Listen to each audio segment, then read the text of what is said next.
A Roth IRA, sometimes referred to simply as a Roth, is a type of retirement account designed for long-term saving and investing. What makes it different from many other retirement accounts is how taxes work. Money paid into a Roth IRA goes in after taxes are paid. When the account has been open for at least 5 years and the account holder is age 59 and a half or older, a Roth IRA withdrawal is considered qualified. At that point, earnings can be withdrawn tax-free, and there are no restrictions on how the money is used. That tax treatment is the defining feature of a Roth IRA. To understand how a Roth IRA works, it helps to walk through how much money can be paid into the account, how income affects that amount, how the money grows, and how a Roth IRA compares to other retirement accounts. There is a limit on how much money can be paid into a Roth IRA each year. This is often called the contribution limit, but what it really means is the maximum amount the IRS allows someone to put into a Roth IRA for that year. Let's use 2025 as an example. For 2025, the maximum amount that can be paid into a Roth IRA for the entire year is $7,000. For individuals age 50 or older, the maximum is $8,000. Income determines whether the full amount can be paid in, a smaller amount can be paid in, or no direct contribution is allowed for that year. To measure income for Roth IRA rules, the IRS uses a number called Modified Adjusted Gross Income, or MAGI. MAGI is calculated in steps. It starts with gross income, which means all the money coming in. This includes paychecks, self-employment income, interest, dividends, and other taxable income. Next, certain deductions are subtracted. These deductions reduce income for tax purposes, such as student loan interest or some retirement contributions. After those deductions are applied, the remaining number is called Adjusted Gross Income, or AGI. Then the IRS takes AGI and adds some of those deductions back in. That final number is called Modified Adjusted Gross Income, or MAGI. The IRS uses MAGI instead of AGI because deductions can make income look smaller than it actually is. MAGI gives the IRS a clearer picture of income, and that's the number they use to decide how much can be paid into a Roth IRA for a given year.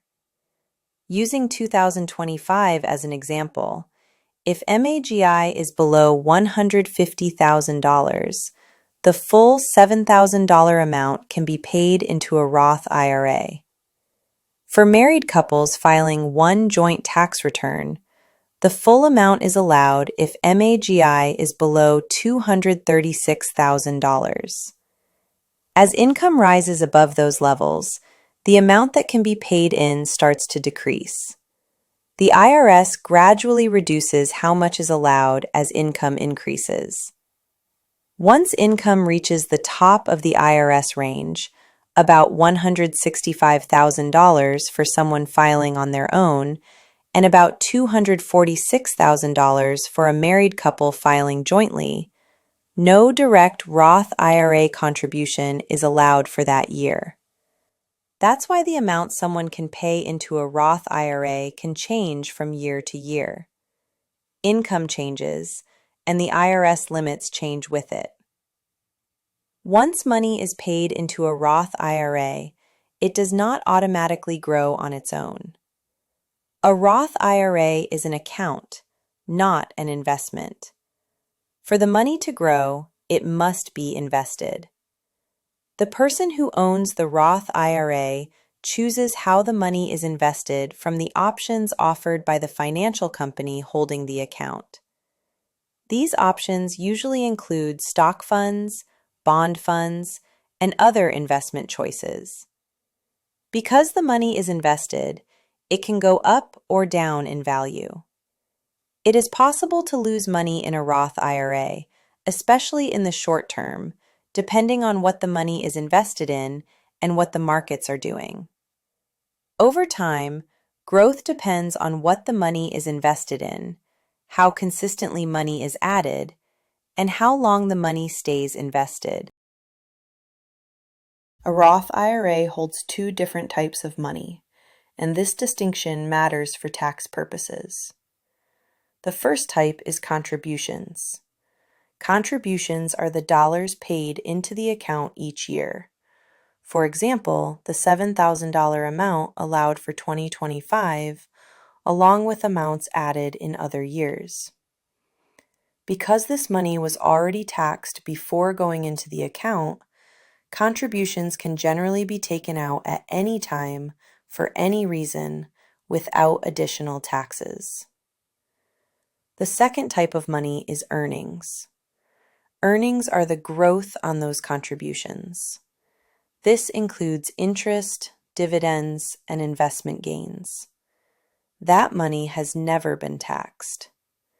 Earnings can only be withdrawn tax-free when the account has been open for at least 5 years and the account holder is age 59 and a half or older. It also helps to understand how a Roth IRA compares to other retirement accounts. When people say IRA, they are often referring to a traditional IRA. A traditional IRA allows money to be paid in before taxes, which can lower taxable income in the year the contribution is made. Later, when money is taken out, both the contributions and the earnings are taxed. Money can be withdrawn from a traditional IRA without penalty starting at age 59 and a half. If money is taken out earlier, penalties usually apply. In addition, required withdrawals must begin at age 72, whether the money is needed or not. Those required withdrawals are taxable. If required withdrawals are not taken, the penalty is significant, 25% of the amount that should have been withdrawn for 2025. A 401k works in a similar way. Money is often paid in before taxes, lowering taxable income while working. Withdrawals in retirement are taxable, and many employer plans require withdrawals later in life, though the exact rules vary by plan. A Roth IRA works differently. There is no tax break when money is paid in, but qualified withdrawals later are tax-free. There are also no required withdrawals during the original account holder's lifetime. The account can continue growing tax-free as long as it remains invested. So the major difference between a Roth IRA and these other accounts, traditional IRAs and 401ks, comes down to when taxes are paid, whether withdrawals are required later, and who is allowed to contribute based on income levels. People with very high incomes can still contribute to traditional IRAs and 401k plans, but they may not be allowed to contribute to a Roth IRA in years when their income is above IRS limits. Those limits change from year to year. Traditional accounts delay taxes and require taxable withdrawals later. Roth IRAs are funded with after-tax dollars and allow tax-free withdrawals when the rules are met. A Roth IRA is not designed for short-term use. It is a long-term structure that people use to support tax strategy, investment growth, and flexibility over time.